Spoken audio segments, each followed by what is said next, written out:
ఈ మాట అనగానే నాకు ఆశ్చర్యం వేసింది, నిర్ఘాంతపోయాను. నేనే కాదు, రాష్ట్రంలో ప్రతి ఒక్కరూ కూడా నిర్ఘాంతపోయేటటువంటి అంశం ఇది. ఆయనకు కక్ష సాధింపు అసలు ఆయన లక్ష్యమే కాదు అనేటువంటి మాట. నాకు ఇక్కడ ఒక మాట గుర్తొచ్చింది. ఒక పాత సినిమాలో ఓ పాట, మళ్ళీ పవన్ కళ్యాణ్ గారి సినిమాలో కూడా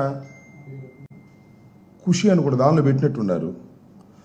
ఆడువారి మాటలకు అర్థాలే వేరులే, అర్థాలే వేరులే అని ఇప్పుడు అనిపిస్తుంది నాకు. బాబు గారి మాటలకు అర్థాలే వేరులే, అర్థాలే వేరులే. అవునంటే కాదనిలే, కాదంటే అవుననిలే. చక్కగా సూట్ అయిపోద్ది దీనికి. చంద్రబాబు నాయుడు గారికి కక్ష లేదు అంటే కక్ష ఉంది అని అర్థం. చంద్రబాబు నాయుడు గారు నేను నిప్పు లాంటి మనిషిని అన్నాడు అనుకోండి, ఆయన పెద్ద తుప్పు లాంటి మనిషి అని అర్థం. నేను అసలు తప్పే చెయ్యను అన్నాడంటే నిత్యం తప్పులు చేస్తాడని అర్థం.